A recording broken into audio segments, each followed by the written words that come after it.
Bueno, buenas noches para todos. Mi nombre es Jesús David Marulanda. Yo soy residente de primer año de la Pontificia Universidad Javeriana de Oftalmología. En la tarde de hoy vamos entonces a revisar técnicas básicas en cirugía de estrabismo y este es el contenido que les propongo, dar unos datos de anatomía que son importantes para poder pasar a las técnicas quirúrgicas. Antes de ello hablaremos de unas consideraciones generales y por último mencionaremos un par de complicaciones que se pueden presentar cuando llevamos a pacientes con estrabismo a cirugía. Iniciamos entonces revisando la anatomía. Los músculos extraoculares tienen un origen, principalmente los rectos superior, inferior, medio y lateral surgen del anillo fibroso que conocemos como anillo de Zinc. Por este anillo pasan entonces el nervio óptico, también pasan los troncos superior e inferior del tercer par craneal, pasa el sexto par, pasa el nervio nasociliar y pasa la arteria oftálmica. El músculo oblicuo superior se origina entonces de la pared orbitaria medial superior y nasal al anillo de Zinc, y el oblicuo inferior se origina en el hueso maxilar, en el suelo de la órbita, como adyacente a la fosa lagrimal. Desde su origen entonces ya a tener su inserción posteriormente. La inserción de las fibras musculares de los rectos se transforman en un tendón para irse a insertar por delante del ecuador del globo, mientras que los oblicuos se insertan en la parte posterior al ecuador del globo ocular. La forma en la que se insertan los músculos rectos o la disposición en la que ellos se insertan forman lo que se conoce como anillo de Tijox, que se forma por la distancia a la cual se van insertando esos músculos rectos. Entonces, por ejemplo, aquí podemos ver el músculo recto medial que se inserta a 5.5 milímetros del limbo, el inferior a 6.5, el lateral a 6.9 y el superior a 7.7 milímetros. Y esa disposición o la forma en la que se insertan forman ese anillo de Tijox. Y aquí vemos una visión posterior del globo ocular donde se ven entonces las inserciones de los oblicuos que son posteriores. Postero superior en el caso del oblicuo superior y postero lateral en el caso del oblicuo inferior. Aquí podemos ver más detalladamente la inserción de los músculos oblicuos que tienen inserciones que digamos que hacen que sean más complejas abordarlos quirúrgicamente. Podemos ver aquí entonces cómo el oblicuo superior se abre con un ancho de entre 7 a 18 milímetros para insertarse en esa cara superior, y posterior más o menos a 3 a 4.5 milímetros del recto superior. Y aquí podemos ver el oblicuo inferior que también se abre de entre 4 y 15 milímetros. Se inserta, digamos, 10 milímetros posterior a la inserción del recto lateral y 2 milímetros superior al borde inferior de ese recto lateral. Todas estas referencias nos sirven para digamos, tenerlas en cuenta a la hora de abordarlos quirúrgicamente. Recordemos pues que cada uno de estos músculos tiene unas funciones y que a través de la evaluación de ellas también podemos evaluar sus inervaciones, de tal manera que el recto lateral está inervado por el sexto, el recto medio, superior, inferior y oblicuo inferior por el tercer par, y el oblicuo superior por el cuarto par, como veíamos pues en sesiones anteriores. Y con las 9 posiciones diagnósticas de la mirada podemos evaluar cada una de las funciones y saber qué músculo está dejando de funcionar, tiene una hipofunción, o qué músculo está hiperfuncionando. Cuando vamos a abordar estos músculos, definitivamente tenemos que tener en cuenta su irrigación. Todos los músculos extraoculares están irrigados por la arteria oftálmica, que es rama de la carótida interna. Ella da una rama, pues por las ramas laterales se irrigan el músculo recto lateral, el superior y el oblicuo superior, y por ramas mediales, el recto medial inferior y el oblicuo inferior. Y las arterias ciliares anteriores discurren dentro de estos músculos rectos. Aquí hay que aclarar que el recto inferior y el oblicuo inferior adicionalmente reciben una poca participación de la arteria maxilar interna que procede de la carótida externa. Tienen pues como esa pequeña participación de la irrigación. Ya habiendo pues analizado parte de la anatomía de los músculos, vamos a hablar de las consideraciones generales que tenemos que tener a la hora de afrontar un paciente que va a ser posible candidato para la cirugía de estrabismo.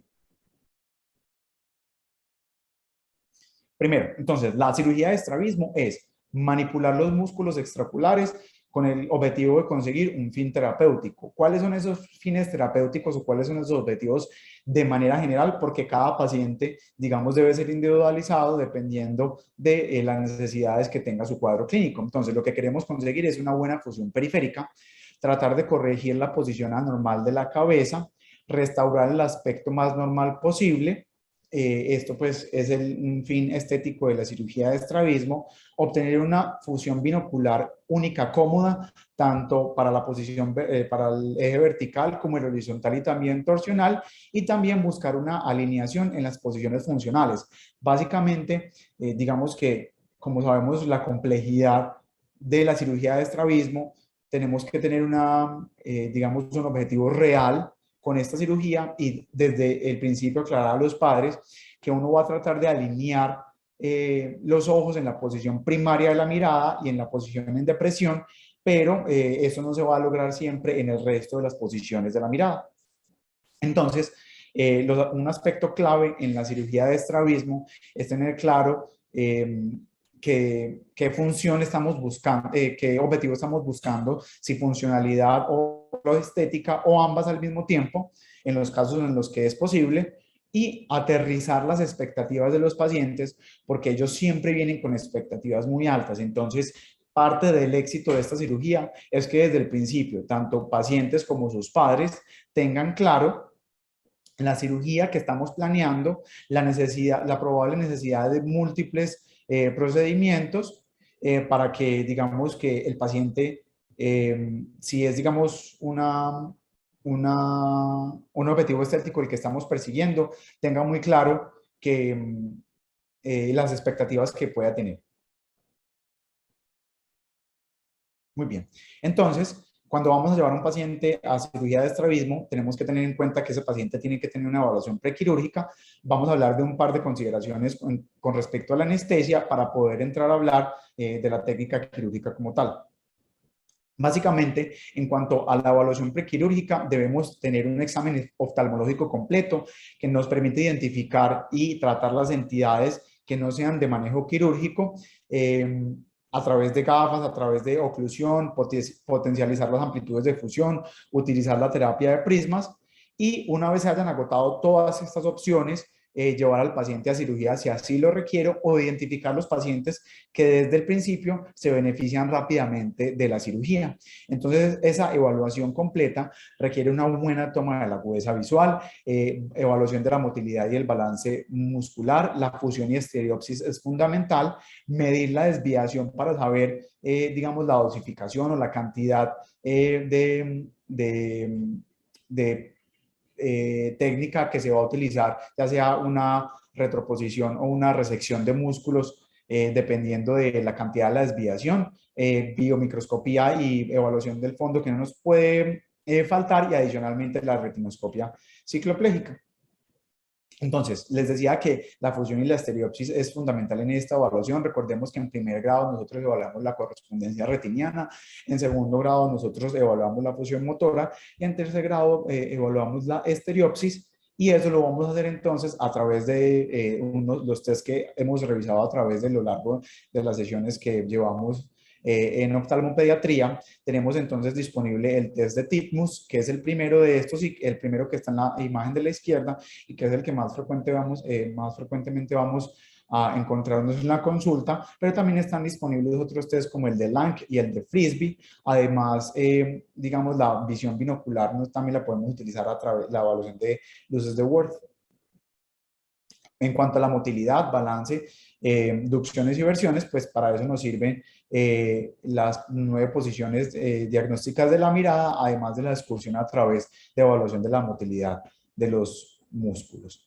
Y la medición de la desviación es fundamental, eso lo vamos a hacer a través del cover prismado, si el paciente tiene una buena agudeza visual y si tiene la capacidad de fijar, o cuando no tenemos una buena agudeza visual, hacerlo a través del Krimsky que previamente nos había explicado el compañero Valentín Morales. En cuanto a las consideraciones de anestesia, tenemos que saber que, tenemos que saber que la técnica o la modalidad anestésica se hace es de manera individualizada, dependiendo de las circunstancias de la intervención, del paciente, de su edad, de las enfermedades asociadas que éste pueda tener o no, de la disponibilidad de la misma, teniendo en cuenta que la anestesia general, en el caso de la pediatría, es una de las preferidas y también pues, en la cirugía de estrabismo, porque nos da una inmovilidad y el paciente no tiene sensibilidad, pues obviamente exponiéndolo a las desventajas del mayor riesgo que se tiene cuando administramos anestesia general y que requiere un tiempo mayor de recuperación. Aquí también hay que tener en cuenta la preferencia del paciente, porque hay algunos pacientes que pues de base conocen su estado ansioso y que preferirían ser sometidos o llevados a cirugía bajo anestesia general, pues sabiendo que hay que explicarle que hay que se está pues, sometiendo a más riesgo. También tenemos entonces la anestesia local a través de la anestesia retrovulvar, evita los riesgos de la anestesia general como ventaja y tiene un menor tiempo de recuperación, pero tiene los riesgos de perforación del globo ocular y adicionalmente anestesia de troncoencefálica con parálisis respiratoria, pues esto es realmente raro, son muy pocas las Una cosa, Jesús, Señora. ya en estos momentos en la clínica desde hace mucho tiempo no se usa la retrovulvar, se usa perivulvar. La anestesia perivulvar tiene una técnica diferente, no llega al cono en la parte posterior. Y hablando de eso, me gustaría que cuando vayan a cirugía le pongan cuidado a la forma como se coloca la anestesia perivulvar, porque a muchos de ustedes les va a tocar ir a sitios donde no tienen un anestesiólogo que se las ponga y aprendan a ponerla bien. Entonces, los anestesiólogos son muy queridos, la doctora Emma, si establecemos una especie, digamos, de sesión donde ustedes vayan y miren, entonces va a ser muy bueno. Pero entonces, para que lo tengas en cuenta, seguramente la bibliografía que revisaste, pues ponen todavía retrovulvar, pero la retrovulvar no se dejó de poner hace rato prácticamente en todas partes, solo se pone perivulvar.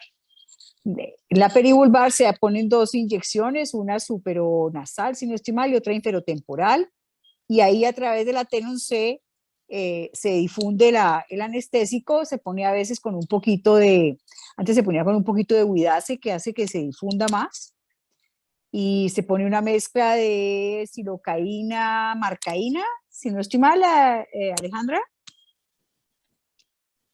en una proporción mayor Sí, de la doctora. marcaína que la silocaína, y entonces por eso dura más tiempo el efecto. Listo, mil gracias. No, Entonces, yo creo que también Jesús de pronto lo mencionabas porque en el instituto hay uno de los profes de anestesia que precisamente pone retrovulvar y él nos ha enseñado pues varias veces cómo ponerla, muestra pues cómo doblan esa aguja y es algo pues como que nos dice como no lo hagan nunca, pero pues uno le queda la idea de que todavía lo utilizan pues en esos lugares. Ah, bueno. Okay. Gracias, Valen. Gracias, doctoras. Entonces también pues está la perivulvar, que evita los riesgos de la anestesia general, tiene menor tiempo de recuperación, pero el paciente puede sentir o refieren pues una molestia intraoperatoria, que no es dolor, sino que sienten digamos el procedimiento como tal, sienten que se está tocando y el riesgo de perforación realmente existe, pero es raro. Y por último está la anestesia tópica. Su uso en cirugía de estrabismo realmente es infrecuente. Básicamente tiene las mismas ventajas que las anteriores, que no son la general. también tiene el problema de la molestia intraoperatoria y hace técnicamente más difícil la cirugía para el cirujano. Justo en estos días que estábamos en cirugía con la doctora, me decía que hay gente muy escasa que utiliza la anestesia tópica para cirugía de estrabismo. Sí, a veces la prefieren, digamos, en un paciente con un muy alto riesgo. Ponle un paciente con una oftalmopatía tiroidea, que tiene una contractura tremenda de por ejemplo, de un recto inferior, que tiene riesgo cardíaco, que es hipertenso, que tiene un mundo de cosas, que es además gordo.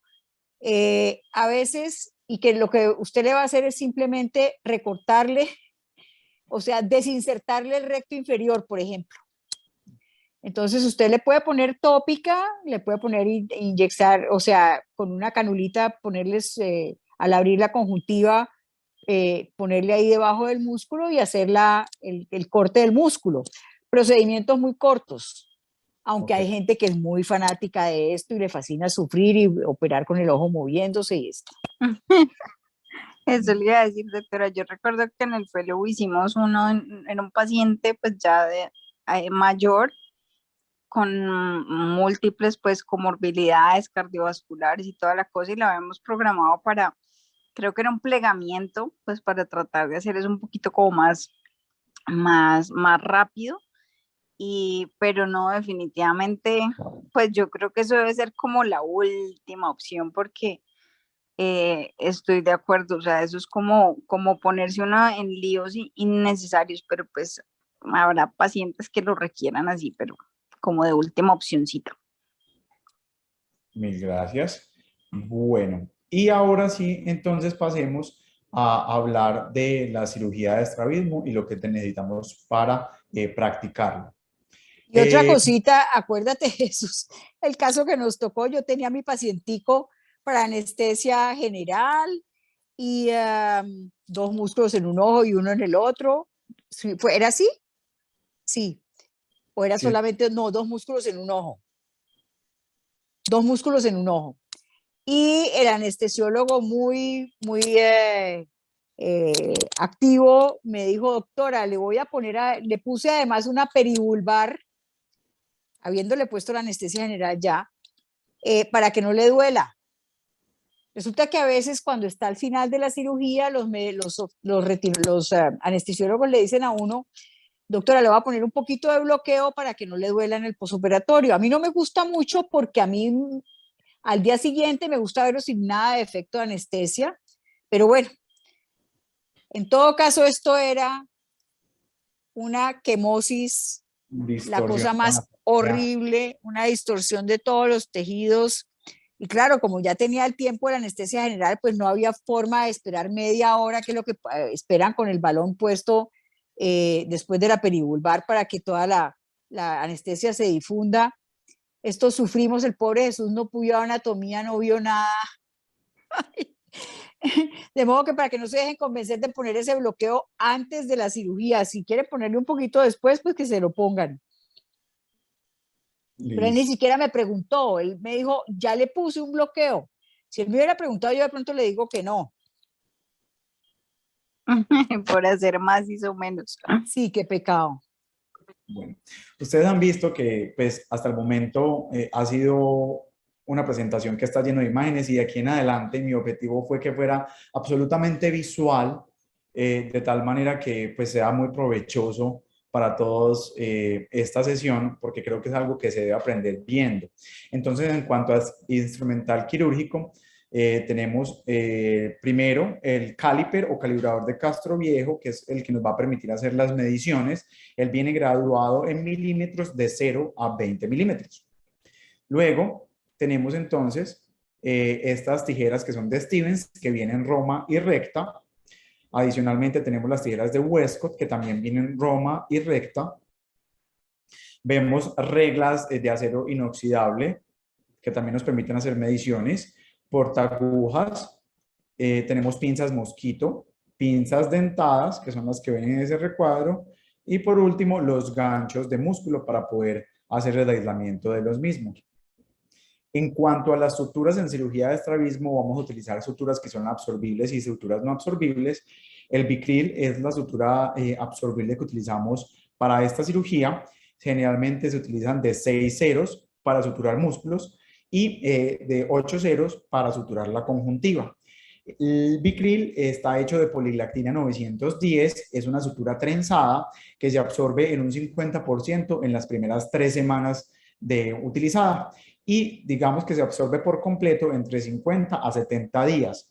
Esta sutura tiene un buen soporte de tracción sobre el músculo cuando lo adherimos a la esclerótica con una mínima reacción tisular, lo que es bueno para la cirugía.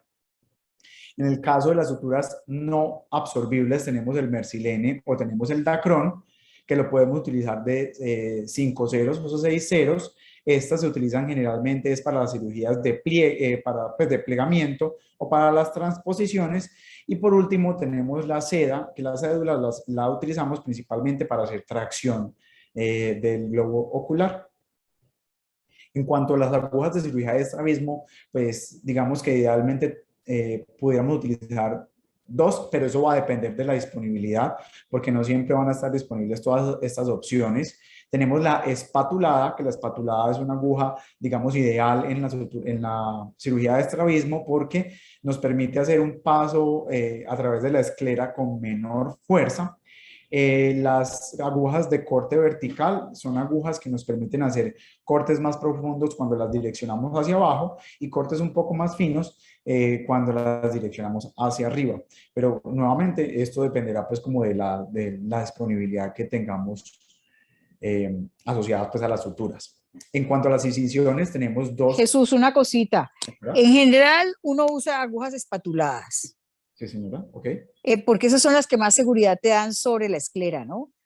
Para no hacer el corte de corte vertical, tú puedes, al meterla, puedes romper la esclera y encontrarte con la coroides o con la retina en cualquier caso.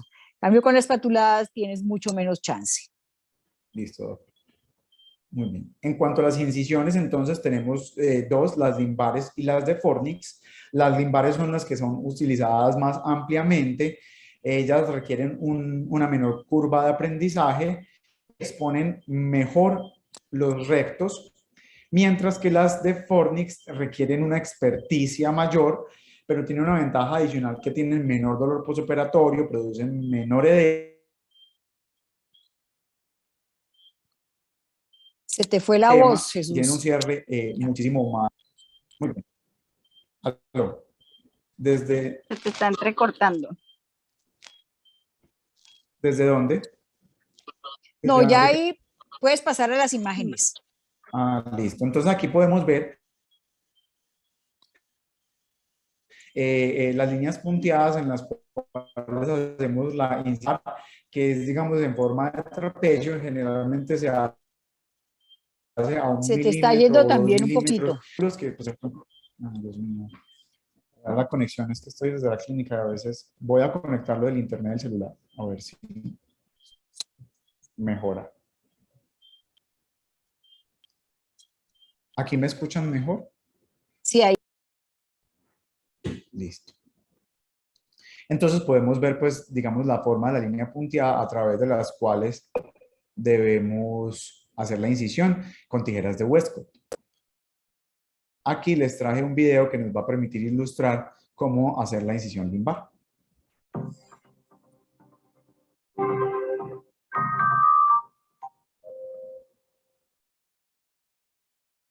To hold the globe in abduction, you may wish to place 6/0 silk sutures at the 6 and 12 o'clock position. Aquí podemos ver una de las suturas ya en uso, que son la seda, que nos permite hacer tracción. At the limbus and clamp them to the drape. The peritomy incision will cover approximately 4 clock hours and is illustrated in this diagram. Use Westcott scissors to make a single radial incision in the conjunctiva down to the sclera and extend the peritomy incision only 1 to 2 millimeters. Undermine tenons in the fornix, taking care to direct the tips of the Westcott scissors away from the muscle insertion. Now extend the radial incision through conjunctiva and tenons with a single cut 8 to 10 millimeters long. Next, undermine tenons and complete the peritomy over 4 clock hours. Make a single cut flush with the conjunctival insertion at the limbus. Once again, undermine tenons in the fornix and make the second radial releasing incision. Use the Westcott scissors to open tenons both superiorly and inferiorly, again taking care to direct the tips of the scissors away from the muscle. Be certain that you are down to bare sclera.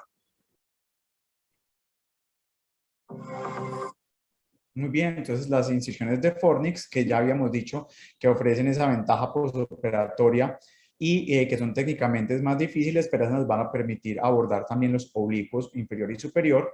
Aquí les traje un video que nos permite ver que definitivamente sí requiere mayor experticia y también, digamos, destreza del ayudante quirúrgico. Now you're ready or cul-de-sac incision, as illustrated in this diagram, conjunctiva and tenons with forceps at the 6 o'clock position at the limbus. It is important that your assistant's hand is flat to provide you better access to the field. The eye is rotated into elevation and moderate abduction. Now make a single incision in the conjunctiva, inferiorly 1 millimeter on the bulbar side of the fornix, parallel to the lower lid. Extend the incision from a point just below the plica, cutting only the conjunctiva. The scissors should slide easily between the conjunctiva and underlying tenons. Be careful to avoid the vascular fornix, so you do not incise heavily vascularized tenons and orbital fat.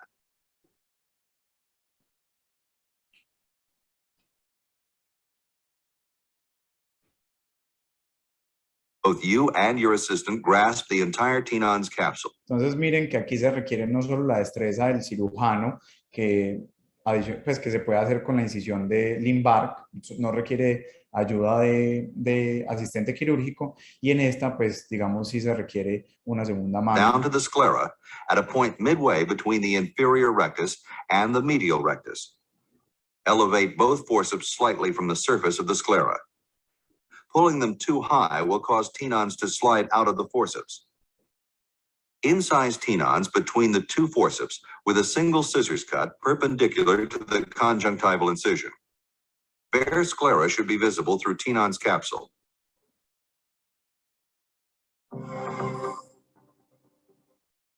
Listo. Entonces, ahora vamos a empezar con las técnicas quirúrgicas específicamente para abordar los diferentes músculos. La primera es una técnica de debilitamiento que viene del inglés recession, pero que en nuestro medio es frecuente utilizar el término retroposición o retroinserción para los músculos rectos, porque a veces puede sonar muy similar con respecto a la otra técnica que realmente es de fortalecimiento, que es resección. Entonces, durante toda la charla nos referiremos a retroposición para evitar esas confusiones. Eso implica entonces mover un recto por detrás de su inserción original, y eso lo que hace es alterar la curva longitud-tensión de tal manera que termina por debilitar la acción del mismo. Esta técnica que vamos a describir se realiza de manera similar para todos los rectos. La cantidad, digamos que yo me lo imaginaba esto como una dosis de retroposición en milímetros, se puede consultar de diferentes tablas que dependiendo de si es una endotropia o una, pues requiere una cantidad de milímetros diferente. Esa cantidad de milímetros inicialmente tiene digamos, un efecto lineal, pero en la medida en la que aumenta el tamaño de la retroposición, el efecto relativo del procedimiento también aumenta, ya no de manera lineal. En el caso de las desviaciones verticales, ahí sí más o menos se estima que 1 milímetro de retroposición corrige aproximadamente 3 dioptrías.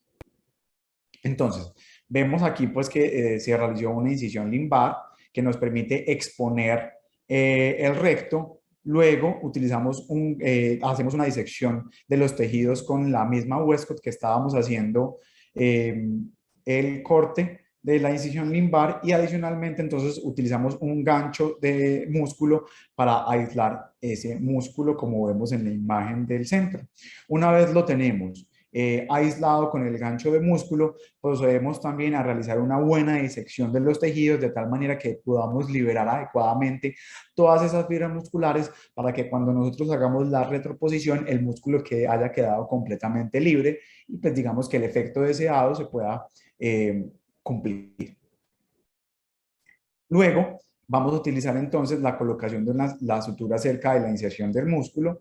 Esa sutura tiene como dos pasos. La primera es un paso que se conoce como el paso transversal, que desde más o menos la mitad del músculo y a través de su espesor pasamos un primer punto para luego pasar al segundo paso, que son las suturas de bloqueo.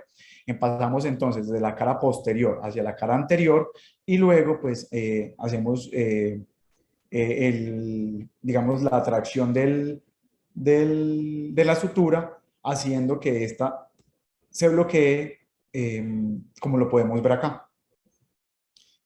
Hoy estaba precisamente en cirugía con el doctor Cano y, por ejemplo, él hacía la sutura también de la cara anterior a la cara posterior, pues y haciendo el mismo bloqueo. Eso lo repetimos a ambos lados del músculo. Muy bien. Luego pasamos al desprendimiento del músculo del globo ocular y para eso la técnica sugiere que el gancho y la sutura se cojan con la misma mano y sea la mano del cirujano quien las manipule y digamos que esto nos da un buen control sobre el músculo. Para luego entonces realizar el corte desde su inserción también con las tijeras de Westcott. Luego vamos a fijar el músculo a la esclerótica en su nueva posición dependiendo de nuestro plan quirúrgico y para eso utilizaremos el caliper o el calibrador de Castroviejo para medir la dosis que nosotros, la cantidad de milímetros de resección o retroposición, perdón, de retroposición que se va a realizar para luego pasar al cierre de la conjuntiva. Esto recordemos que esta sutura es de calibre 6 ceros y el cierre de la conjuntiva lo haremos con 8 ceros. Hay otra forma de hacer la fijación al músculo que es conocida como handback o sutura colgante, en la que la medición con el caliper se hace es sobre la sutura como tal, como podemos ver en esta imagen. Entonces nosotros hacemos una sutura sobre la esclera en el lugar de la inserción y hacemos la medición sobre la sutura, de tal manera que pues queda como colgando el músculo. Digamos que la ventaja teórica de esto es que el lugar donde originalmente se inserta el músculo ese lugar de esclera es más grueso que en la esclera más posterior y digamos que hay un menor riesgo de perforación.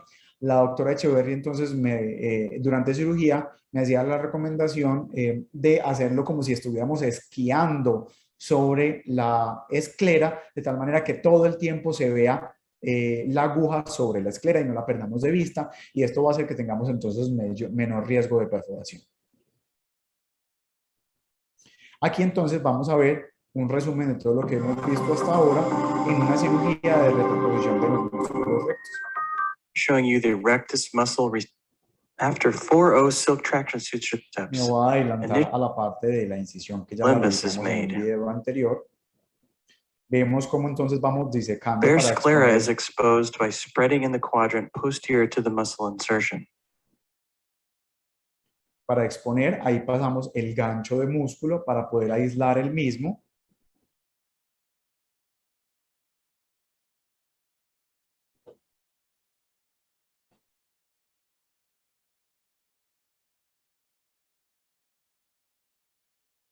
A veces se puede requerir más de un gancho y nos podemos valer pues de un segundo gancho para poder aislar de manera adecuada el músculo.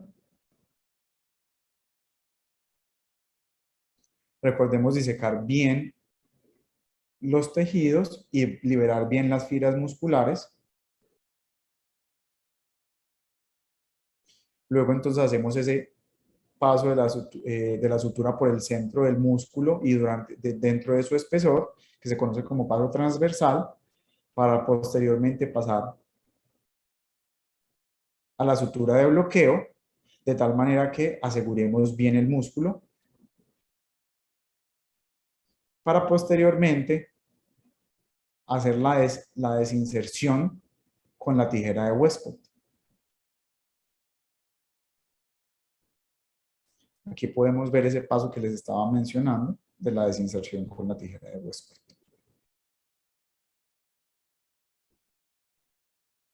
Aquí tenemos entonces nuestro músculo asegurado. Ahí estamos midiendo entonces con el caliper. Digamos que describen que a veces se puede utilizar violeta de genciana sobre el caliper de tal manera que se pueda marcar el punto sobre la esclera, o también, digamos, con algo de electrobisturí. Es fundamental que en cada paso que vayamos avanzando en la cirugía, pues hagamos una hemostasia controlada. Entonces estamos viendo que si se hace esa, digamos, descripción de sobre la esclera para evitar hacer una perforación. Y ahí estamos entonces fijando el músculo en su nueva posición. Posteriormente hacemos la sutura con el Vicryl 86. Y aquí entonces tenemos una imagen de cómo quedaría si utilizáramos una sutura de tipo handbag o colgante, en la que podemos ver que estas dos son los hilos, las suturas de Vicryl, que hacen pues que esa sensación de que está colgando, y digamos estamos suturando sobre esa esclera que es un poco más gruesa. Otra técnica de debilitamiento es la miotomía. En ella, entonces, hacemos una aplicación de pinzas mosquitos sobre el músculo para posteriormente hacer 2 cortes de arriba hacia abajo con Westcott. Eso también lo podemos hacer con electrocauterio. Hacen la salvedad que primero se debe hacer el corte distal, y digamos que entre las desventajas de esta técnica de debilitamiento es que puede haber una cicatrización más considerable, y eso hace que las desinserciones las reintervenciones de los pacientes que fueron sometidos a miotomías sean tal vez más complejas. Hacen una recomendación, y es que entre los dos cortes debe haber por lo menos entre 4 y 5 milímetros, porque a veces cuando quedan muy delgadas, pues la técnica de debilitamiento es pues, exagerada. Bueno, ahora pasemos a una técnica de fortalecimiento. ¿Están escuchando? Sí, perfecto. Una técnica de fortalecimiento que es la resección de los músculos rectos. Estas generalmente se realizan después del debilitamiento del músculo. Ahí te fuiste. No te oímos. Antagonista, y en general tienen un posoperatorio que es más molesto, con un riesgo adicional que es el riesgo de ruptura de la sutura y pérdida. Ahí sí, ya volvió la señal. Ahí se va y viene. Definitivamente sí es mejor como exponer en la casa. Bueno, lo mismo aplica entonces para la cantidad de resección. Hay unas tablas que nos van a decir si vamos en endotropias o en exotropias a hacer resecciones, y cuánto se debe hacer la resección del músculo. Tanto si es como si se van a resecar de manera bilateral, o se van a hacer resecciones de manera pues unilateral. Muy bien. Entonces, en cuanto a la incisión, la técnica de disección, la exposición de la esclera, el aislamiento muscular, la disección y la hemostasia, y la aplicación, bueno, aquí ya empieza una variación, que es la aplicación de un segundo gancho, que es lo que vamos, o sea, hasta aquí la cirugía es básicamente la misma en cuanto a la retroposición, y aquí en adelante entonces veremos que varía en la técnica para hacer la resección de los músculos rectos. Vemos que aquí sí es obligatoria el posicionamiento de un segundo gancho muscular que nos permita ver en toda la extensión la longitud de los músculos rectos, y se hace la medición con el caliper o la del Castro Viejo. Aquí podemos ver que está marcada pues con un poquito de violeta de genciana, pues para saber dónde se va a hacer el corte. Y también algunos cirujanos prefieren hacer un punto que les permita mantener entonces el lugar de de donde se va a hacer el corte, y hacemos nuevamente también el paso transversal y la sutura de bloqueo, y posteriormente aplicamos una pinza para que no se nos vaya a perder esa fibra muscular. Una vez hacemos el corte del músculo desde su inserción, entonces procedemos a hacer una resección de ese tejido para aproximarlo nuevamente al lugar donde estaba insertado originalmente.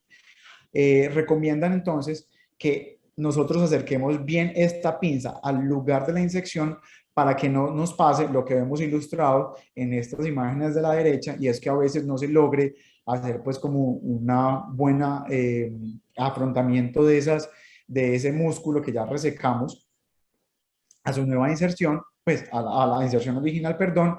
Y si esto llegara a ocurrir, pues digamos que pudiéramos hacer un punto simple, como vemos en la imagen de la derecha, para lograr que haya quedado pues bien en su inserción original.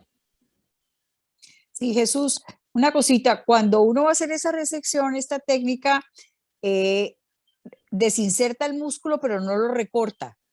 Es preferible no recortarlo, lo recorta después de que lo ha reinsertado nuevamente, porque acuérdate que el músculo se retrae y entonces se te puede salir de la sutura. Listo, mil gracias. Sí, o también puede pasar como has hecho, si de pronto has hecho cauterio o algo así, puede pasar como que se empiece como a deshilachar, entonces también es bueno por eso el tip de no cortarlo sino al final. Y lo otro, para no poder avanzar bien el músculo, es limpiarlo bien y liberarlo bien de la tenon para que él no tenga como esa tracción de la tenon y se avance pues bien hasta la inserción original. Listo, doctora, muchas gracias. Bueno, aquí entonces un video que nos ilustra. Dr. Scott Larson showing you a resection of an extraocular rectus muscle. Que voy a ir adelantando pues para ganar tiempo.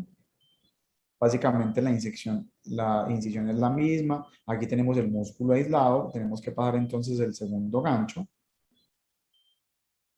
para poder exponer el músculo en toda su extensión.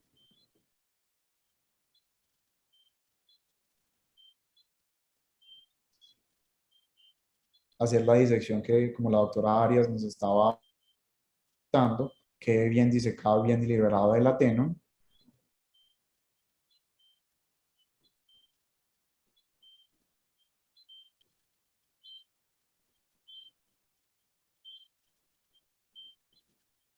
Seguimos el posicionamiento del segundo gancho para proceder entonces a hacer la sutura con su paso transversal y la sutura luego del bloqueo, como habíamos realizado previamente.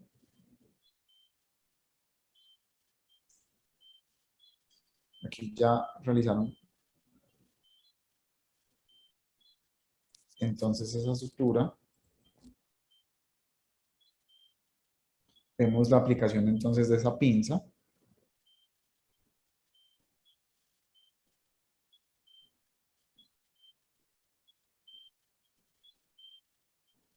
Aquí están realizando hemostasia. Ahí uno prefiere desinsertarlo y dejar el pelito, la capul más larguita.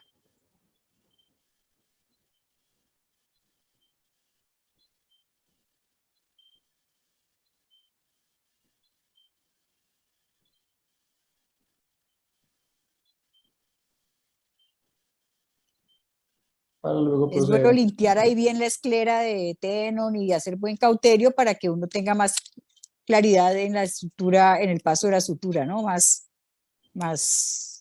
el campo más limpio.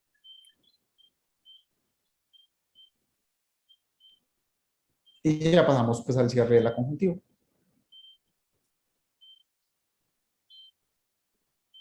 Bueno, y con eso abordamos pues como las técnicas principales y que con mayor frecuencia se utilizan en la cirugía de los rectos, para darle paso a hablar un poco de cirugía del músculo oblicuo inferior.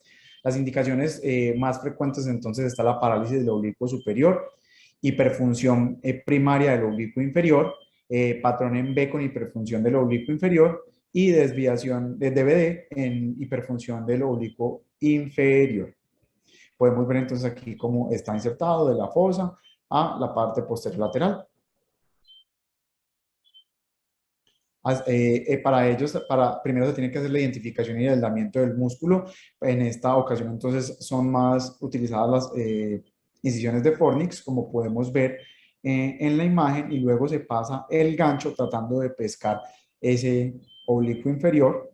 Primero se hace pues como una tracción hacia abajo y luego se trae hacia afuera, como podemos ver En aquí. general, perdóname, en general si uno mete el gancho, retrae, deprime un poquito la esclera hacia el globo, tratando de separarlo de la pared orbitaria, y mira hacia abajo, ahí ve el músculo, y viéndolo lo puede pescar, lo debe pescar con el gancho. Sin verlo es empezar a pescar Así es. sin visualización. El río revuelto. Sí, usted tiene que, y vuelve eso un sancocho. Entonces usted tiene que verlo para poder sacarlo. Si usted no lo ve, ni intente empezar a rebrujar por ahí, porque luego no lo va a encontrar, empieza el sangrado, y con sangrado se le pierde el músculo, no lo ve. Listo, doctores. Bueno, entonces, cuando ya lo hemos identificado de aislado, lo que se hace entonces es una disección del septum intermuscular para liberarlo por completo, como vemos aquí, pues, con esta Westcott que está haciendo, pues, ese corte del septum intermuscular. Muy bien. Entonces, si vamos a retroponer el oblicuo inferior, entonces hacemos una colocación de pinza hemostática y luego se corta para desinsertarlo. Hacemos cauterización del borde proximal, colocamos la sutura absorbible en el extremo distal, hacemos retiro de la pinza hemostática y lo suturamos a la esclera más o menos entre 2 a 4 milímetros por detrás del borde temporal de la inserción del recto inferior, que es lo que estamos viendo esquematizado en estas imágenes. Así que estamos haciendo el corte para poder hacer la retroposición del mismo. Hacemos entonces hemostasia, hacemos las suturas de transversa y de bloqueo para posteriormente pues insertarlo por detrás del borde temporal de la inserción del recto inferior. Como podemos ver pues ya aquí en la sutura sobre. Básicamente, pues digamos que la técnica de retroposición pues es, digamos, similar en cuanto a esto.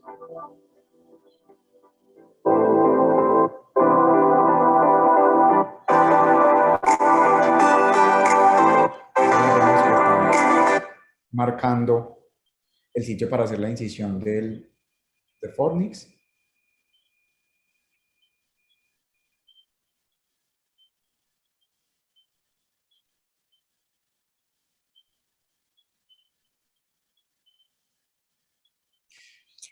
No sé, doctoras. Allí un tip que yo hago es, yo reparo el recto lateral y reparo el recto inferior con ganchos. Los separo de ahí y luego con un ganchito, el gancho especial de oblicuo, que es más pequeñito, la parte dobladita, pues es como un ganchito curvo. Entonces uno lo mete así visualizándolo y lo saca más fácil. Ese gancho que metió ahí es muy grande. Quería preguntar si este es el músculo, porque... Ese es el oblicuo, sí, ahí se ve como un lomo biche, okay. Un solomito.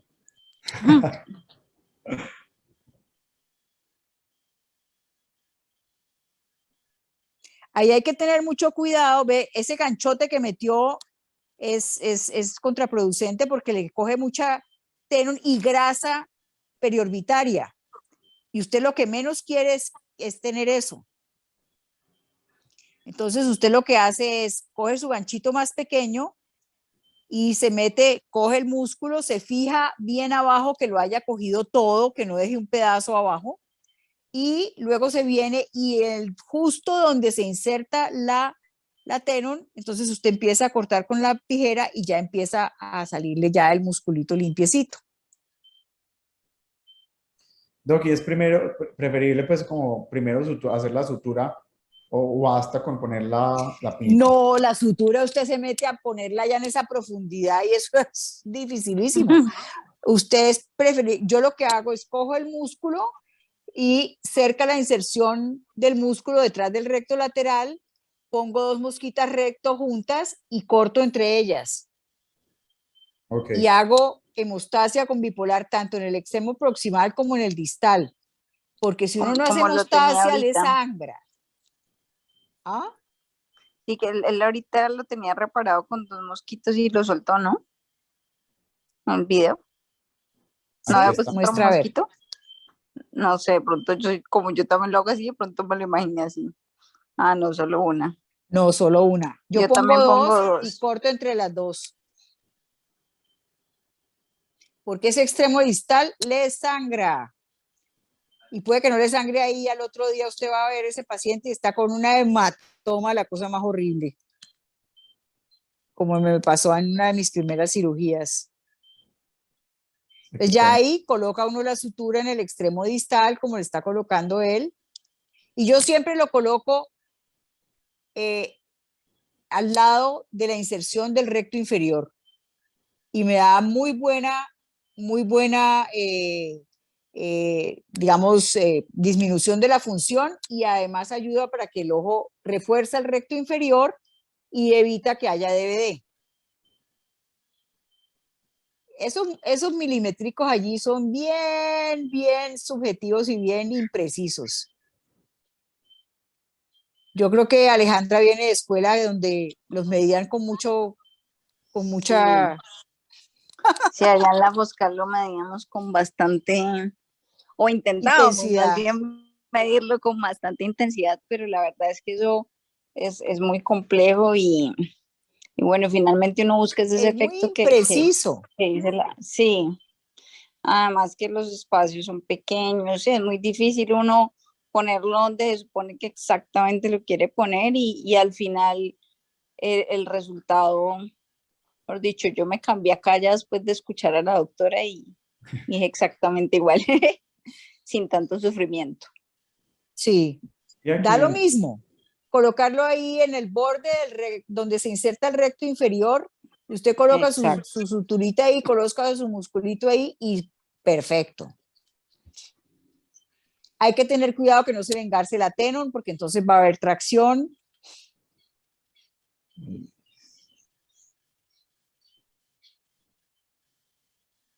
bueno. Otra opción entonces es hacer una transposición anterior del oblicuo inferior. Esta está indicada especialmente cuando hay desviación vertical disociada junto con la sobrereacción del oblicuo inferior del mismo ojo. Generalmente se aborda de la misma manera y generalmente también se realiza en forma bilateral porque a veces cuando se realiza de forma unilateral genera una asimetría en los párpados. Entonces, digamos que esto puede hacer que el paciente pues tenga como una queja posoperatoria. Entonces el procedimiento prácticamente es idéntico, solo que la nueva inserción se coloca cerca de la inserción del músculo recto inferior. Que es la que hacemos nosotros acá para todo. Es lo que nos estaba comentando las dos doctoras. Bueno, en cuanto a ya voy a pasar entonces a cirugía del músculo oblicuo superior, pero hasta aquí quería hacer un recuento. Realmente las cirugías de los rectos son las más frecuentes, las que se hacen con mayor, digamos, número de casos, seguida por el oblicuo inferior, pero ya por último las cirugías del músculo oblicuo superior son cirugías que son más complejas y que se realizan con menor frecuencia. Las complicaciones postoperatorias suelen ser difíciles de manejar y para la cirugía del músculo oblicuo superior también hay técnicas de reforzamiento y técnicas de debilitamiento como para los músculos anteriores de los cuales hemos hablado. Entonces, en cuanto al reforzamiento del oblicuo superior, pues uno puede reforzar solamente la parte anterior del tendón del oblicuo, perdón, esto debería ser superior, o se puede hacer un reforzamiento de todo el tendón y eso va a tener, digamos, implicaciones en el movimiento ocular. Cuando nosotros hacemos un reforzamiento de todo el tendón, lo que se va a tener es acción en todos los movimientos del oblicuo superior, pero cuando hacemos entonces solo de la parte anterior, lo que se aumenta es de forma selectiva la función de inciclotorsión con respecto a si utilizáramos pues como el reforzamiento de todo el tendón. Entonces, esto por qué me está pasando. Muy bien. Hacemos la identificación y el aislamiento del oblicuo superior, también con incisión de fornix. Podemos ayudarnos entonces de un desmarres para exponer mejor el tejido. Esto lo estamos haciendo por el lado temporal del recto superior. Este es el recto superior, nosotros estamos agarrando el lado temporal y ahí exponemos el oblicuo, el tendón del oblicuo superior, para luego pues engancharlo con el gancho de músculo.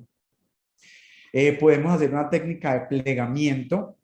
Para las técnicas de plegamiento yo les había mencionado anteriormente que utilizamos suturas no absorbibles. Se engancha el tendón, se mide el tamaño deseado del pliegue, se pasa la sutura no absorbible como nosotros estamos viendo en esta imagen y luego se permite pues como que la parte doblada se retraiga sobre el espacio pliescleral.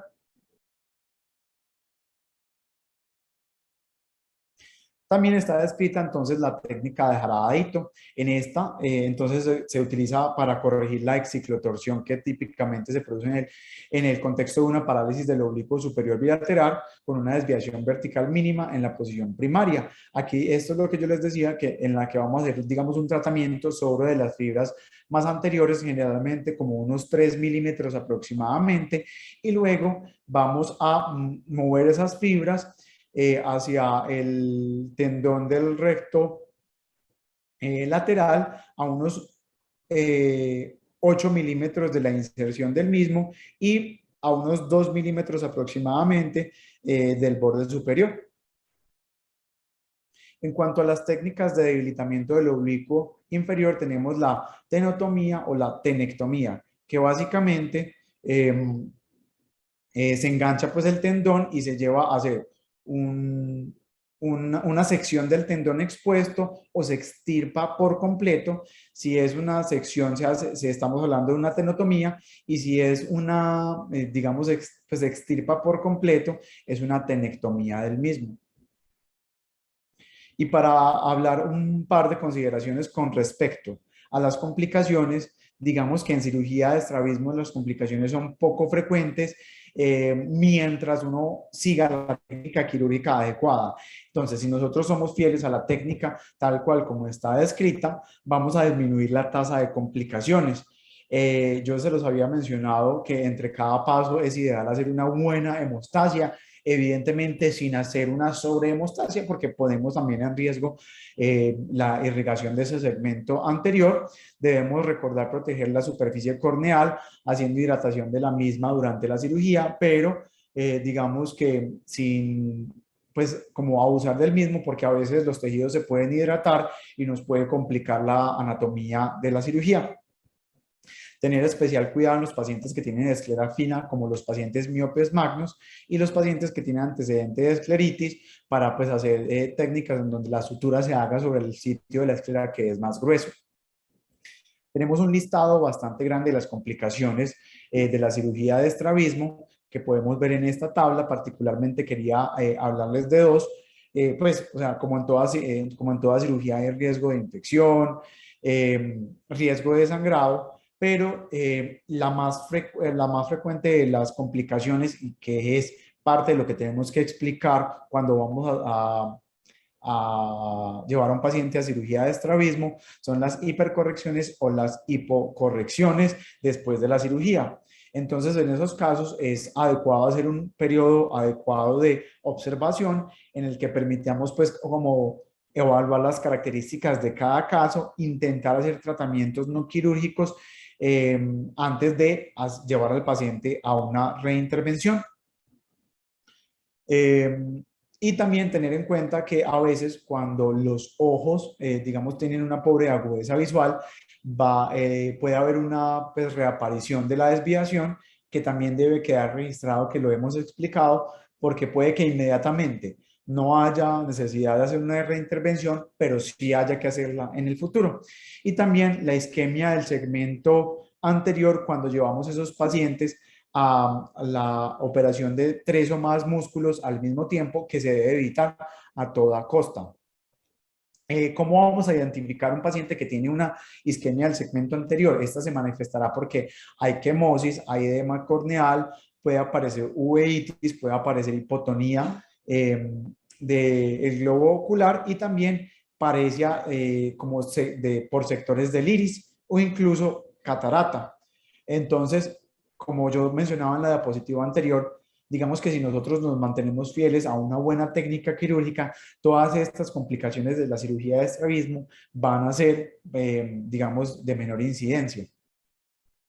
Y recordar que debemos tratar de evitar reintervenciones antes de 6 meses, también para contribuir a disminuir el riesgo de isquemia del segmento anterior.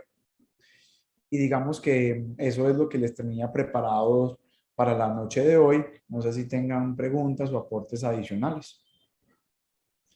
Me parece que has hecho una charla excelente, Jesús, te felicito. Gracias, doctora. Muy buena, muy bien explicada, muy razonable todo. Yo creo que los videos también muy bien traídos.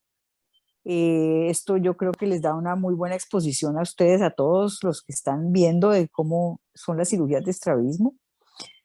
Y has hecho un muy buen resumen, muchas gracias.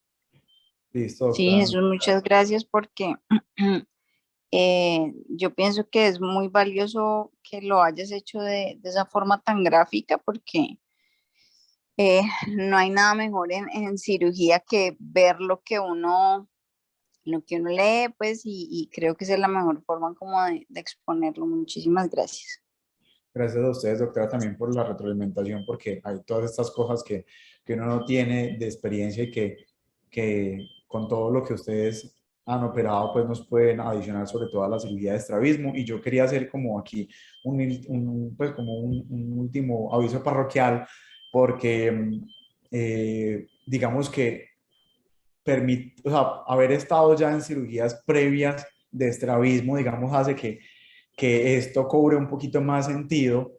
Pues este aviso parroquial lo hago particularmente para las compañeras que están pues como en el primer semestre, porque digamos que cuando yo me senté por primera vez el semestre anterior en una cirugía de estrabismo, yo no entendía realmente ni poquito de lo que estaba viendo, pero esta vez ya cobró para mí más sentido, digamos, todo lo que ya leí y expuse aquí, porque ya uno lo vio anteriormente. Entonces me parece incluso que haberse sentado sin conocer la técnica y sentirse enredado en todo ese momento, incluso contribuye al proceso de aprendizaje.